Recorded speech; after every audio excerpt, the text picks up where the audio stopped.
Chinese breakfast খাওয়ার জন্য এখন আর ভোরবেলা উঠে টিইটি বাজার যাওয়ার দরকার নেই। টিইটি বাজারের থেকে আরও বেটার কোয়ালিটির খাবার, আরও টেস্টি খাবার বসে খাওয়া যায়, সেরকমই একটা জায়গার সন্ধান দেবো এই ভিডিওতে। ভিডিওটা দেখতে থাকুন। আমি এখন যে রেস্টুরেন্টে দেখাচ্ছি এটা কিন্তু টিইটি বাজার চত্বরে না, এটা আছে কলকাতার সেকেন্ড চায়না টাউন ট্যাংরাতে। আর ওদের অপারেশনাল টাইমটা হচ্ছে সকাল 10টা থেকে রাত 10টা। আর ওদের এইসব আইটেমগুলো সবসময় পাওয়া যায়, শুধুমাত্র সকালে পাওয়া যায় এমনটা নয়। তাই রবিবার দিনের একমাত্র ছুটির সকালটা আপনি বেশ অনেকক্ষণ ঘুমিয়ে তারপরে কিন্তু চায়না টাউনে এসে টিইটি বাজারের যে চাইনিজ ব্রেকফাস্টের যে মজাটা এখানে কিন্তু নিতে পারবেন, মানে ঘুমটাও হবে খাওয়াটাও হবে। এবারে বলি এখানে আসলে আপনি কি কি খাবেন। এই যে দুটো স্যুপের বাটি রাখা রয়েছে, এতে দু রকম বলসের স্যুপ রয়েছে। এই যে সাদা রঙের বলসের যে স্যুপটা রয়েছে এটা হচ্ছে ফিশ বল স্যুপ, আর পাশেরটা হচ্ছে মিট বল স্যুপ। আর এখানে মিট মানে হচ্ছে পর্ক। চিকেন বলসের আমি কখনো স্যুপ খাইনি, না টিইটি বাজার না ট্যাংরাতে। আর যদি দাম নিয়ে কথা বলতে হয় তাহলে বলবো টিইটি বাজারের যে বলসের স্যুপগুলো পাওয়া যায় সেটার দাম ওই 50 টাকার আশেপাশে।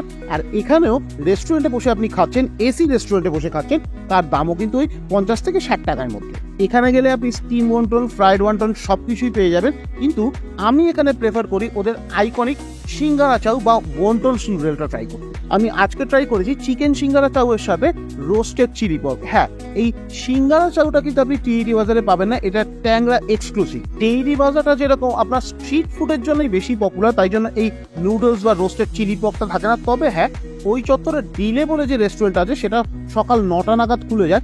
9টার সময় কিন্তু আপনি ওখানে গিয়ে এই ওয়ান্টন নুডলস চিলি পর্ক পেয়ে যাবেন। এখন যারা ধরুন পর্ক প্রেফার করেন না কিন্তু চাইনিজ খেতে ভালোবাসেন, তাদের জন্য বলি চাইনিজ কালীবাড়ির মানে ট্যাংরার চাইনিজ কালীবাড়ির আশেপাশে প্রচুর রেস্টুরেন্ট এরকম আছে যারা শুধুমাত্র চিকেনের আইটেমই বানায় এবং চিকেনটা হালাল হয়। আর এই সিঙ্গারা চুয়ের টেস্টের কথা যদি বলতে হয় তাহলে বলবো যে ওটা একটু ময়েশ্চারি, একটু ব্ল্যান্ড টেস্টের হয় নুডলসটা।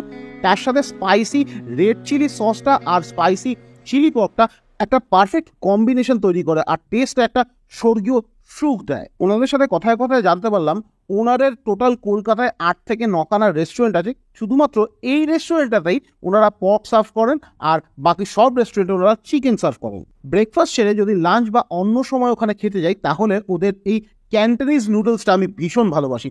যদি আমি পর্কের ক্যান্টনিজ নুডলস নিই তাহলে তার সাথে একটা ফ্রাইড চিকেনের আইটেম নিই, যদি চিকেন ক্যান্টনিজ নুডলস নিই তাহলে পর্কের একটা ফ্রাইড আইটেম নিই। এখানে আমি পর্কের ক্যান্টনিজ নুডলসটা নিয়েছি আর তার সাথে ওদের হাফ প্লেট মানে 6 পিসের একটা মাঞ্চুরিয়ান ড্রাই চিকেন নিয়েছিলাম। ক্যান্টনিজ নুডল অর্ডার করার প্রেফারেন্সটা আমার একটা কারণেই আসে, আমাদের কলকাতার ওল্ড চায়না টাউন বলুন বা নিউ চায়না টাউন বলুন, দু জায়গার মানুষই কিন্তু আপনার ক্যান্টন প্রভিন্স থেকে এসছেন আর তারা হাক্কা কমিউনিটির লোক। এই জন্য কলকাতা চাইনিজে ক্যান্টন প্রভিন্সের এই যে রান্নাবান্না বা খাওয়া দাওয়ার একটা বিশাল বড় ইনফ্লুয়েন্স কিন্তু রয়েছে। আর এইখানে ওনাদের একটা আলাদা মাস্টারি চলে এই ক্যান্টনিজ নুডলস বা ক্যান্টনিজ ডিশগুলো বানানোর জন্য। হাতের কাছে আমার হাজার একটা অপশনস থাকলেও আমি কিন্তু এই জায়গাটাতেই স্টিক করে থাকি চাইনিজ খেতে গেলে। ওয়াচ টাইমে চক্করে আপনাদের এখনো অবধি রেস্টুরেন্টের নামটা বলিনি, এর আগের নামটা বলি। এর আগের নামটা ছিল হচ্ছে কিমলি, KIMLI, কিমলিং না কিন্তু কিমলি একই ওনারের। এখন বর্তমানে নাম হয়েছে কিমপং।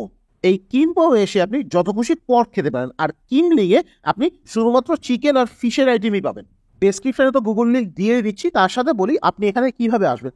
চায়না টাউনে ঢোকার পরে আপনি যখন চাইনিজ কালীবাড়ির দিকে আসছেন, প্রথমে বেজিং তারপরে বিগ বস ক্রস করার পরে আরেকটু যখন এগিয়ে যাবেন বাঁ হাতে পড়বে আপনার কিমলিং রেস্টুরেন্ট আর ডান হাতে পড়বে কিমপং। Thank you for watching, tata.